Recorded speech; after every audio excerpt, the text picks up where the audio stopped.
Hey there, it's Mike here, and today we're going to be taking a look at a video called How I Made $300,000 in 2022 with only 3,000 subscribers from a guy named Clouse. Now, I've never even seen this channel before, but this looks pretty cool. $300,000 is a lot of money, especially if you don't have a big audience. I know a lot of people are like, oh, it's easy for you guys to make money. You've got thousands and thousands of subscribers, but 300,000 with 3,000 subscribers is pretty crazy. So I'm going to go ahead and give him a like on his video. If you guys can like my video as well, it really helps out with my YouTube channel, and I appreciate it. And hit that subscribe button and bell notification. Let's jump in and see exactly how he made $300,000 in 2022 with such a small audience. I earned $338,000 as a full-time creator this year, and I'm going to show you how I did it without a massive YouTube audience.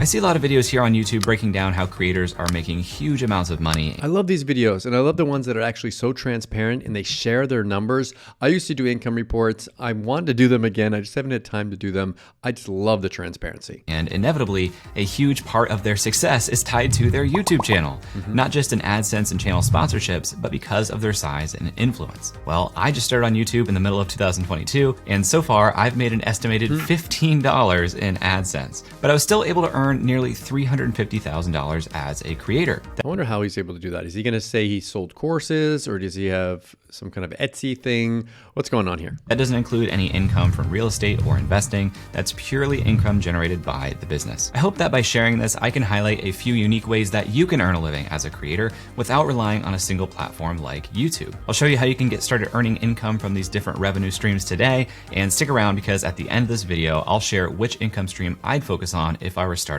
over. I always get I'm wondering why he's sharing this with us. Like, does he have a course to sell to us at the end? Is he just getting views for YouTube? I don't know. I'm always just thinking, what's the deal? What does he want from us? First, there are a few things you should know about me to put this all into perspective. I've been creating content since 2017. Okay. My business started with an email newsletter and evolved into an audio podcast. Okay, so he does have a podcast and an email list. And today, that podcast is in video as well here on the channel. I started the year with about 13,000 followers on Twitter, 10,000 email subscribers, and 33,000 downloads per month on my podcast. That email list, okay, so that's where I'm guessing he made a lot of his money. And that's a pretty decent podcast list as well. So I wasn't starting from nothing, but these aren't the biggest audience numbers either. The year before, in 2021, I earned $149,953. So less than half of what I earned this year. I earned income from 41 different income sources, but I'd really categorize them into 7 main buckets. Let's start with the smallest income stream, which is patronage. This is when someone gives you money just to support your work. Sometimes it's called tipping. You may be familiar with a tool like Patreon, but I've been using an app called Buy Me a Coffee and really enjoyed it. The interface is clean. It was kind of fun to add Buy Me a Coffee to my email newsletter, my podcast episodes, and people would donate about $5 at a time just to say thank you for creating content. I wonder if I did something like that, if people would ever pay money for it. Let me know if you would you ever buy me a coffee? Let me know in the comments below. It feels really nice to see that people appreciate your work so much that they'll actually just thank you with their wallets. This year, I earned $223.83 from Buy Me a Coffee, which was less than 1% of my total income. Not a huge amount. Moving forward in 2023, I'm actually going to remove Buy Me a Coffee just because I think the goodwill you earn by creating and sharing free content with your audience is actually more valuable than cashing in for a few bucks. After patronage, we see a big jump in revenue with affiliates. I usually see when people give breakdowns like this, affiliate marketing usually is like their top one or like their top 3, but I'm surprised to see this is his number 6. You earn affiliate revenue when you help someone else make a sale. You get rewarded with a small percentage commission of that sale. You see it a lot here on YouTube. Creators will put links in their episode descriptions for certain products or services, and they get a small kickback because of it. Usually those percentages of what gets paid to you are somewhere between 5 and 30% of the total sale.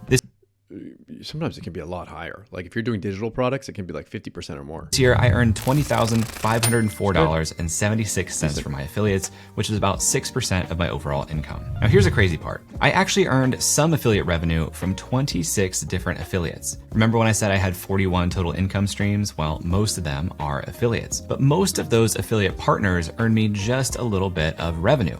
4 of them, though, earned 80% of the total. There's that whole Pareto's principle, the 80-20 rule that we see over and over and over again, that 20% of whatever is going to give you 80% of your results. Of my largest affiliates are Circle, which I use as the software for my membership community, and ConvertKit, which I use for my email newsletter. Great newsletter, great software, by the way, ConvertKit, I love it. The great thing about software companies as affiliates is that they typically sell a subscription. So they will often pay you a commission every month that a customer continues to renew their subscription. So if you work with software companies that have really great products, you can earn a commission every month for a long time. If there's a product or service that you use and love, search for their name in the term affiliate program to see if they offer one publicly. It's usually a pretty straightforward process for becoming an affiliate, but if you can't find anything, reach out to the company directly because most companies would love for you to send them more customers.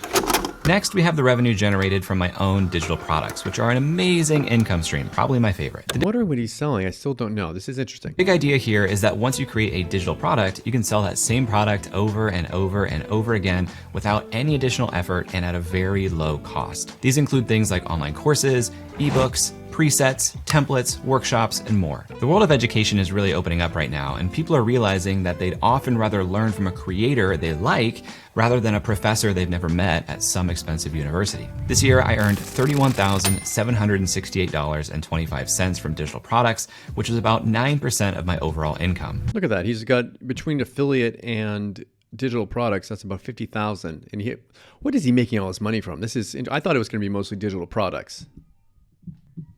My digital products are mostly pre-recorded courses. I've developed about a dozen online courses ranging in price from $40 for a workshop to $399 for an in-depth course with 36 lessons and 5 hours of video. Those are decent prices, and they're not too high. There's still a lot of opportunity here, so if you have a lot of knowledge about a certain topic, developing a digital product like an online course could be life-changing for you. But you can make use of a course marketplace like Skillshare or Udemy that attract learners from all over the world. That will get your course in front of potential students and help you to build a name for yourself.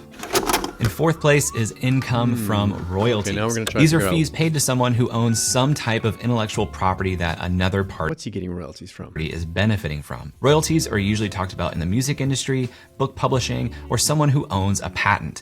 You hear Mr. Wonderful talk about royalties a lot on Shark Tank. This year, I earned $34,020.20 from royalties, which was 10% of my overall income. This is kind of a rare circumstance for a lot of creators, but I'm an author for LinkedIn Learning, LinkedIn's built-in course library. I've created 7 courses with LinkedIn Learning, and this is actually a publishing agreement. Every month, I've never heard of LinkedIn Learning. This is new for me. Let me know in the comments below if you guys have heard of LinkedIn Learning. I've never heard of it before. This is why I like doing these videos, because I actually learn new stuff. LinkedIn pays me a royalty for the intellectual property that we turned into a course that they are permitted to use on their platform. Royalties are like the most passive income you can earn once you develop some IP. Some creators earn royalties by selling their designs on websites like Society6 or Redbubble. Other creators earn royalties from book sales. And some producers earn royalties by selling their music on websites like Soundstripe. So if you're someone who creates unique designs or produces music, this is an option to consider. Coming in just above royalties is service-based income. This is probably the easiest income stream to get started with. Services just mean selling your time and expertise for money. This could be freelancing, coaching, consulting, or something similar. This year, I earned $37,075.60. Still, we're up to the number 3, and it's still only 11% of his income. What's he making so much money from? 57 cents from services, which was about 11% of my overall income. And most of that came from one-on-one coaching and consulting. You can get started by freelancing. If you're a designer, you can start selling design projects, or if you're a developer, you can help people build websites. You can help with marketing or copywriting. Whatever your skill set is, you can probably earn money doing it. And you don't need to have a fancy website, a perfectly automated system, or a huge audience. All you need is a skill. If you don't have an audience to sell your services to, consider using a marketplace like Upwork. After services, we have Ooh, he's got sponsors. a pretty big step up to our second highest income stream, sponsorship. This is when another company Maybe from his podcast? is paying to be promoted or mentioned in your content. You've probably seen it here on YouTube. It's actually sort of like affiliate revenue, but instead of being paid based on how well you sell a product, the brand pays you up front.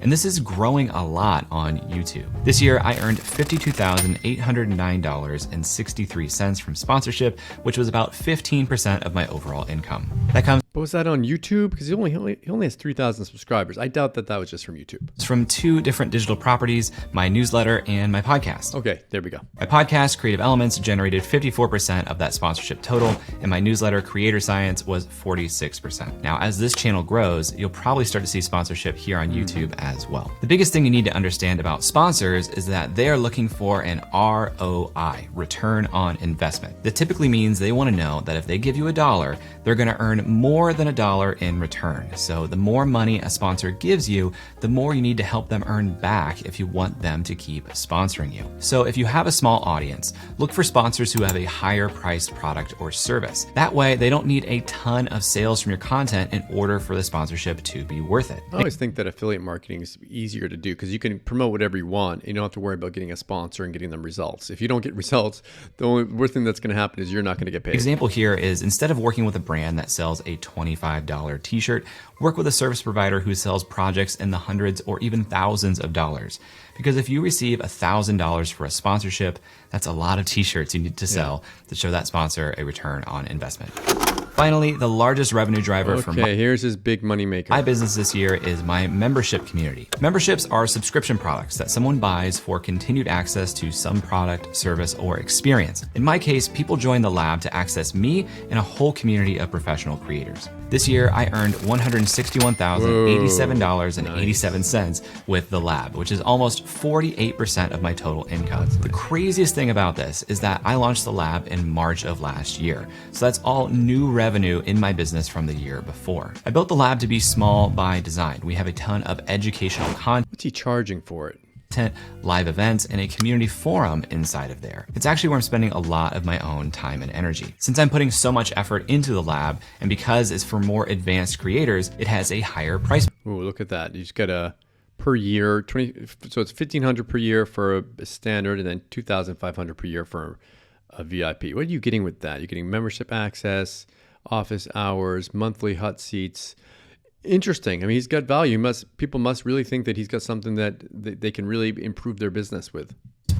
$14.99 per year. One of the best parts of selling a membership is that you get to know who your biggest fans are.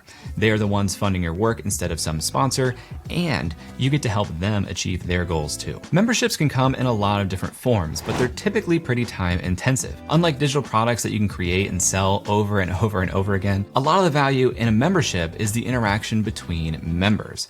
And that's something that takes a long time to foster, so it's not exactly passive income. He has an incentive though. And the nice thing is he has an incentive to give good value because he wants people to keep on buying every single year. So he wants to give them a really good experience so that they'll come back and pay again. But if you really love working with people and you want to find a way to scale that interaction, a membership might be a good fit. Because of the lab, I was able to invest more money into my creative projects this year than ever before. Things like this YouTube channel. So that's my breakdown of these 7 income streams that earned me nearly $350,000 this year. I don't have the biggest audience in the world, but the people who do follow me have often followed me for years, and they have a lot of trust in me. And that trust means that when I create my own products like courses or my membership, they take the leap in joining me. If I were to choose one of those income streams that I'd focus on to start, it would be digital products. They are low cost, they're the most scalable, and if you make a great product that your audience loves, your income will then grow at the same rate that your audience does. If you don't have an audience today, it's not too late to start building. I completely agree with that. I mean, it's never too late. You start it now, start a YouTube channel, start building your email list, and you can be in a position like he's in a year from now. Maybe you're not gonna be making $300,000, but what if you just made a quarter of that? There are other ways to earn an income quickly, by putting your products on some of the marketplaces that I mentioned, or by going into existing communities and being one of the most helpful, visible members in there. If you do that, you'll start building a reputation and eventually your own audience. And an audience is one of the most valuable assets that you can build in 2023. I hope you guys enjoyed this video. I really liked it. I'm really happy to have found him. This is an interesting channel. I'll have a link to him in the description below. If you guys let me know also in the comments what you think of this. I'm really interested in seeing if you're enjoying this content as well. Let me know down below. Also, please like this video. It really helps out on the YouTube channel and I appreciate it. And make sure you hit that subscribe button and bell notification. As always, thank you so much for watching. I'll see you again in my next video. Thanks.